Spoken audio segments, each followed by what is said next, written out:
Baik, pada kesempatan ini saya akan berbagi bagaimana cara memperbaiki jika hasil regresi kita mengalami masalah dalam uji asumsi klasik. Nah, ada beberapa cara yang bisa kita lakukan. Yang pertama dengan mentransformasikan data tersebut. Bisa ke dalam bentuk logaritma natural, atau akar kuadrat, atau inverse-nya, atau first difference-nya. Kemudian yang kedua, dengan menambahkan atau mengurangi variabel independen. Jadi kalau misalkan variabel independen kita cuma 2, mungkin bisa kita tambahkan variabel lain gitu yang kira-kira relevan dengan penelitian kita. Kemudian yang ketiga adalah menambah atau mengurangi jumlah observasi. Nah, jadi jumlah observasinya bisa kita sesuaikan. Misalkan kita observasinya cuma 36 bulan atau 3 tahun. Nah, mungkin kita bisa tambah menjadi 4 tahun atau 5 tahun. Kita sesuaikan. Atau mungkin kalau kita punya observasi 100, mungkin kita kurangi sedikit menjadi 90 gitu. Siapa tahu dengan dikurangi, kita bisa mendapatkan hasil uji asumsi klasik yang lebih baik. Baik, sekarang kita akan mencoba memperbaiki hasil regresi yang mengalami masalah autokorelasi dengan cara mentransformasikan datanya. Di sini kita lihat chi-square-nya di bawah 0,05, berarti modelnya masih mengalami autokorelasi. Oke, untuk mentransformasikan data, kita bisa klik estimate. Kemudian, misalkan kita mau transformasi ke dalam bentuk logaritma natural. Oke, kita log, kemudian dalam kurung variabelnya, semua variabel dikasih keterangan lognya ya.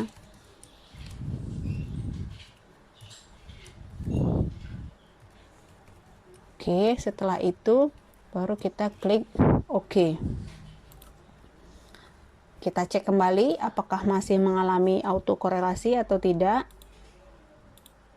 Nah, ini kita lihat probability-nya masih di bawah 0,05, berarti masih mengalami autokorelasi.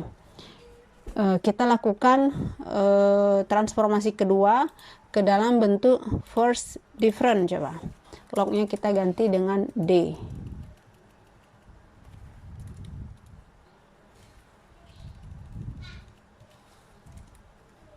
Oke, kalau tadi pakai logaritma natural, sekarang kita pakai first difference-nya. Oke, kita cek lagi apakah masih mengalami autokorelasi. Nah, ini ya. Jadi, probability-nya sudah sebesar 0,11. Lebih besar dari alpha 5%. Berarti modelnya sudah memenuhi uji asumsi klasik. Jadi, tidak terjadi lagi masalah autokorelasi. Nah, tapi kita harus cek dulu nih.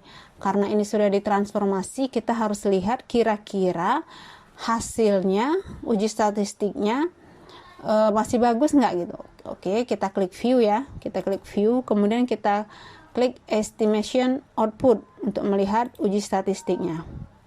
Nah, bisa kita lihat di sini kalau sebelumnya inflasi dan kurs ini sama-sama signifikan terhadap kredit.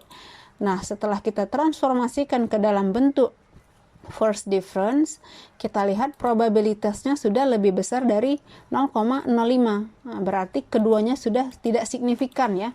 Jadi uji T-nya tidak signifikan, baik kurs maupun inflasi. Kemudian kita cek uji F-nya.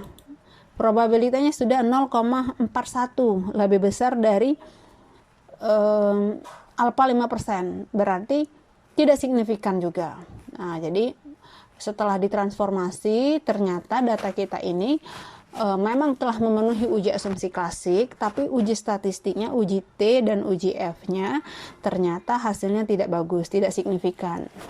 Oke, berarti harus kita cari solusi yang lain ya. Oke, nah cara yang kedua adalah dengan menambah variabel, menambah atau mengurangi variabel. Nah, kebetulan di sini variabel yang saya pakai kan baru 2, ada inflasi dan kurs, variabel independennya, kredit variabel dependennya. Kalau kita kurangi berarti tinggal 1, berubah jadi regresi sederhana dia. Berarti kita harus menambah variabel. Oke, kita close. Misalkan kita tambah nih. Oke, kita tambah. Di sini saya sudah punya data ekspor dan tabungan. Nah, kita tambah 2 variabel lagi. Kita lihat gimana hasilnya. Oke.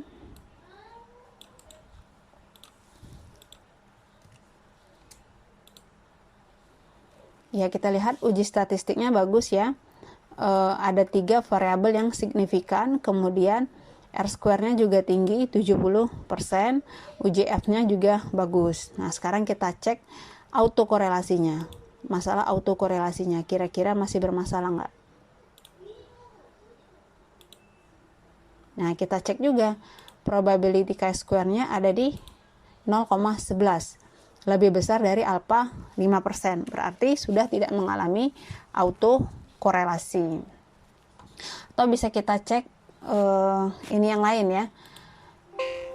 Uji asumsi klasik yang lain dari normalitinya.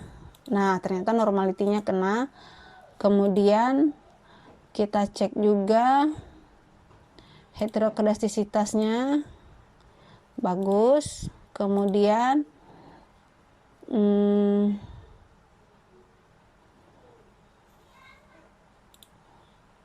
linearitas kena juga. Nah, berarti ini datanya bisa kita transform lagi berarti biar bagus. Oke ya, kita ke estimate, kemudian kita transform menjadi logaritma natural misalkan. Jadi sudah kita tambah variabelnya, kemudian kita transform lagi. Karena kita ingin mendapatkan hasil yang terbaik ya. Kita ingin data kita lulus uji asumsi klasik dan hasil statistiknya bagus. Baik uji T, uji F-nya dan R-square-nya juga bagus.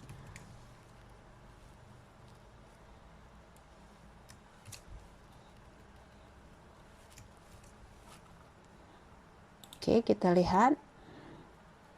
Nah, ini signifikan semua, malah signifikan semua ini. F-nya signifikan dan R-square-nya juga naik. Oke, kita lihat dari multinya ya. Multinya tidak ada. Kemudian normality testnya tinggi 0,46, tidak mengalami masalah. Kemudian autokorelasinya 0,02, lebih besar dari alfa 5%, sudah bagus. Kemudian kita cek lagi heterokedasticity-nya 0,09, 0,07, lebih tinggi dari alfa 5%, bagus. Kemudian linearitas 0,3. Nah, berarti sudah bagus semua ya. Berarti uji asumsi klasiknya sudah lewat semua ya. Oke, sudah lulus uji asumsi klasik. Kita kembali ke hasil estimasinya. Nah, kita lihat ini uji statistiknya, uji T-nya semuanya signifikan, kemudian R-square-nya tinggi 76%, kemudian F statistiknya juga signifikan. Berarti sudah bagus. Nah, nanti dengan cara menambahkan variabel baru, kemudian variabel barunya kita transform lagi ke dalam bentuk logaritma natural, akhirnya kita bisa mendapatkan hasil yang bagus, yang lulus uji asumsi klasik dan uji statistiknya juga bagus.